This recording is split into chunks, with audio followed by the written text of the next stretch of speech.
Hi, everyone. Let me first of all extend my thanks to the Sydney Southeast Asia Center and especially Em Peng for holding this virtual talk. I hope you all are doing well and coping with the lockdown quite okay. So without further ado, let's start. My topic today is about how Buddhist nationalists in Thailand have mobilized and how that reflects hegemonic anxiety in the current political context.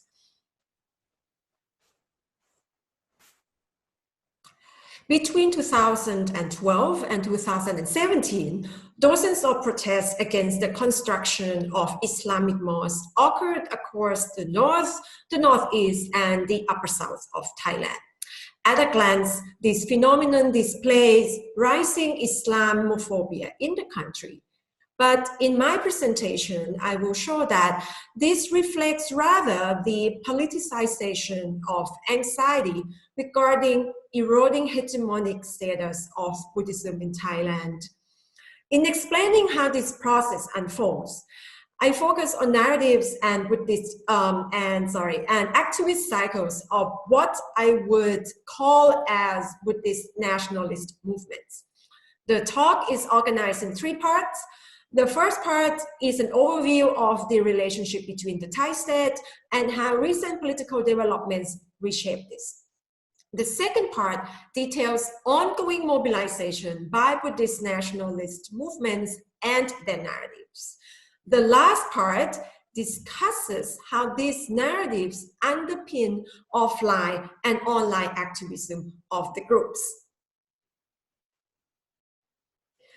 The current phenomenon of Buddhist anxiety develops from the symbiotic relationship of the Thai state and Buddhism. This relationship is age-old, as past Siamese kings often derived political legitimacy as moral king or Dhammarāja from Buddhist rituals and royal patronage of the religion. From the 19th century through to the early 20th century, the Siamese kingdom underwent modernization in the face of Western colonization. As a result, the proximity between the monarchy and Buddhism intensified through three mechanisms. First, through a reform process, King Rama IV established the Dhammayut order, considered more purist and elitist than the older order of Mahanikai, to which 80 to 90% of the Thai monks belong. Second, subsequently, King Rama V introduced the 1902 Buddhist Order Administration Act, which regulates the monastic community and most importantly gives it a bureaucratic body, which is the Sangha Supreme Council. Lastly, the King Rama VI integrated Buddhism to Thai nationalism while reinforcing the idea of righteous king as devout Buddhist, patron and protector of the religion. So, in a nutshell, these mechanisms have turned the Sangha, or the Buddhist church, into a political institution and an ideological resource of the monarchy and subsequently the civilian governments and military governments in Thailand. At the same time, through diverse institutions, from the Sangha Supreme Council to Buddhist universities, the monastic community has enjoyed privileges of state patronage. This symbiotic relationship can be observed in cultural spaces such as the Thai calendar, as you can see on the screen here, filled with Buddhist and royal holidays, or Buddhist rituals integrated to royal ceremonies. Despite this symbiosis, the narrative of the Thai state abandoning Buddhism has circulated since the 90s democratization, which was followed by efforts to make the Thai polity more accommodative to minority religions. This narrative has gained more traction since 2006, which I would argue is due to major political developments that signal political order which is changing. The timeline of these events that were turning points are shown here on your right-hand side of the screen. The developments that affect state-religion relationships conflict factional, sectarian with political and identity conflicts Thailand could not resolve over the past years. First, the rift between the Sangha establishment and alternative Buddhist orders, more responsive to economic modernization and urbanization, has flared. One of these alternative congregations is the Thammakai Temple, whose teachings link esoteric meditation with everyday problem solutions and nirvana with wealth accumulation. So basically, the temple teaches people the more you donate, the richer you will get in your next life. The temple is popular mostly among new capitalists and the middle class, including the former Prime Minister Thaksin Shinawatra and his family. This factor, together with the temple's extensive media outreach and its wealth, contribute to its increasing influence on monastic politics. However, what concerns the political establishment the most is the temple's close ties with Thaksin Shinawatra, who spearheaded the anti-establishment forces. Thaksin's popularity and his interferences in ruling elites' domains of power, including the Sangha Supreme Council, were alarming for the establishment. And from 2009 onward, the political struggle between the old and new elites have taken various forms, including street politics. And as Thailand is further divided into two opposing camps, monks are seen as taking sides as well. This was evident in the 2010 anti-establishment protest and the pro-establishment demonstrations in 2013 to 14. After the 2014 military coup, ruling elites quelled defiant monks and reshaped the monastic order in light of the new king's enthronement. Between 2016 and 18, Thammakai Temple was raided on and its spiritual leaders have been arrested. Its allies in the Sangha Supreme Council were also sidelined, sparking one of the largest mass demonstrations of the monks in Thailand's political history. In 2018, the Sangha Act was amended, conducive to stricter monastic regulations and increased centralization of monastic governance. What is fascinating here is the post-coup crackdown and the new reign have provided the basis for the frame that the state patronage of Buddhism is declining. Affected monks see themselves as victims of these ruthless incidents, such as the crackdown, the arrest, so on and so forth. However, they are also convinced that there are other pertinent factors that might underpin the state's abandonment or seeming abandonment of the religion. They find the missing link when they look to the ongoing southern conflict between the Malay Muslim minority and the Thai state, in which Buddhist locals in the south have been killed and injured, and a big number of them had to move out of the region. So basically what you have is two pieces of jigsaws that are connected in one narrative, and these are Muslim minority is the reason why Buddhists are treated by the state so badly. The fear that this could lead to Buddhists being wiped out of Thailand start to look real for a lot of Buddhist radicals. Now, let me show you, in case you don't know or you never been to the Thamaggai temple, these are some of its architecture, which for many looks a bit like either UFO or a very Nazi kind of shape. And on your right-hand side, you could see the public meditation event, which is one of the most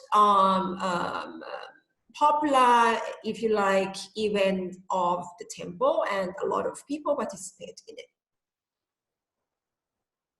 Now, let me bring you to the focal point of this talk. Temporary Buddhist activist networks in Thailand comprise 3 segments. The first is umbrella movements, such as the Buddhist Federation of Thailand or BFT, which oversee multiple smaller groups. Some of these smaller groups only have online presence. The second part is the state institutions, such as the Sangha Supreme Council, the Buddhism Protection Organization, and the monk universities. These have rendered informal support for umbrella movements. The third segment is the Buddhist political party, known as Pandintam. These organizations are intertwined. For example, the BFT's organizational structure actually imitates that of the Sangha Supreme Council due to its regional and provincial outfits. While the BFT's outfits outside of Bangkok are actually using facilities of Buddhist university. Now, the master narrative that underpins the online-offline activism of these networks is centered on Buddhism under attack. It contains 2 interrelated elements, which are, first, the state patronage of Buddhism is diminishing, and secondly, it is so because of increasing Muslim influence. 4 sub-narratives accompany this meta-narrative in order to amplify it. First, Muslim minority in Thailand are alleged of capturing crucial positions in the state bureaucracy. Therefore, legislations and policies are seen as lately favor Muslims over Buddhists. Activists have shared countless disinformation that confirms the conspiracy theory of Muslims overtaking Thai bureaucracy, the parliament, the government, and local administrations such as provincial governorship. Secondly, this growing political dominance of Muslims is linked with the perceived increase in Muslim population in Thailand, whether or not that is true, right? Activists in the north and the northeast, for instance, attribute the construction of mosques and expansion of Muslim business in their localities to either local elites' connection with Muslim religious leaders, or to the immigration of Muslim communities, mostly from the south. Third, Muslims are often painted as violent extremists as opposed to peaceful Buddhists. This sub-narrative is sometimes interconnected with Muslims' growing political influence and overpopulation due to migration. A common suspicion is that Muslims' violence would eventually drive Buddhists out of their own towns, their own communities, conducive to a complete conquer of territories once belonging to Buddhists.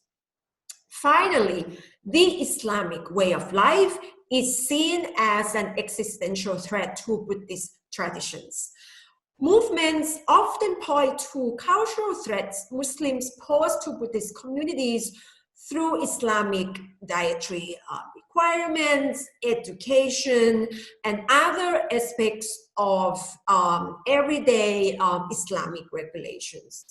Not only are these practices seen as extremely incompatible with Buddhist lifestyle, they are also regarded as consolidating exclusively Muslims' economy at the expense of Buddhist livelihood. So let me give you this example, the politics of food, so fascinating.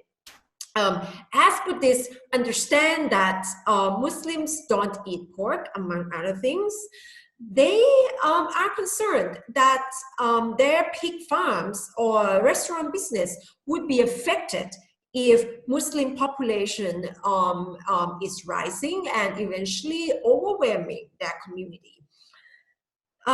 So these threat narratives eventually project how things will end if no decisive measures taken.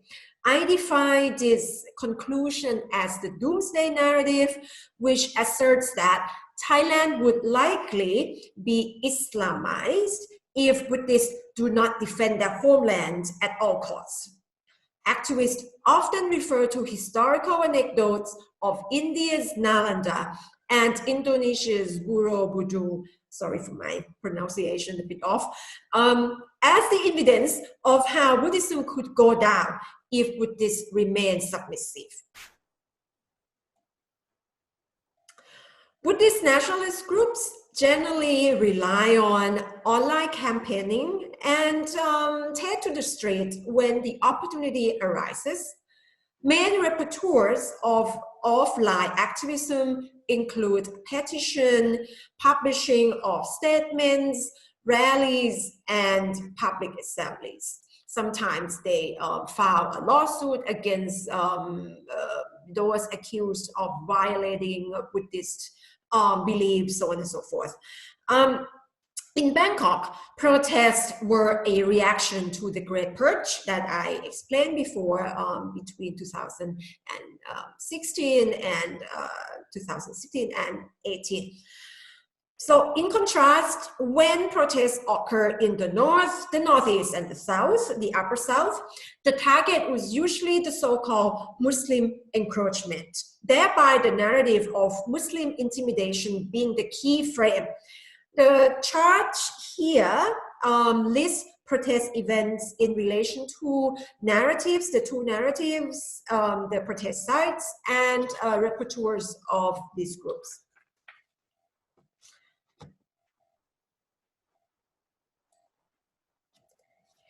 Online activism takes place often in Facebook, Line, which is the most used chat application in Thailand, and YouTube.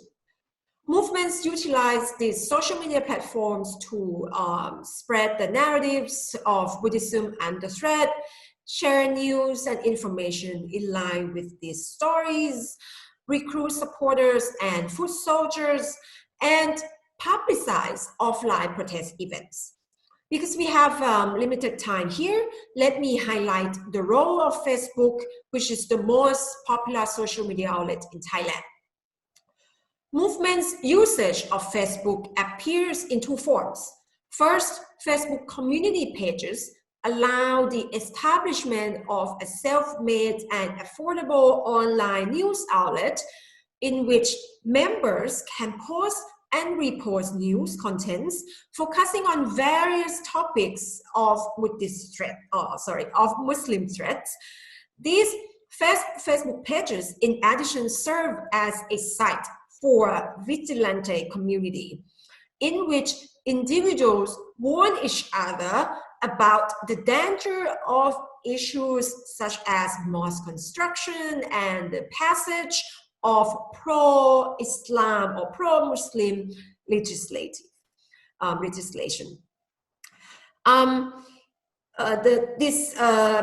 The chart, the table that you see here on the screen shows examples of these pages, chat groups, and I sort of identify the types of these pages and the number of the followers.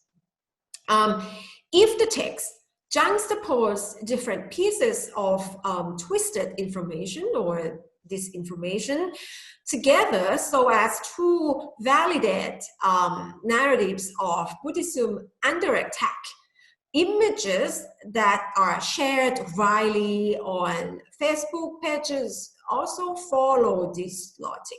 Let me just give you some examples. In this image, most of us know him.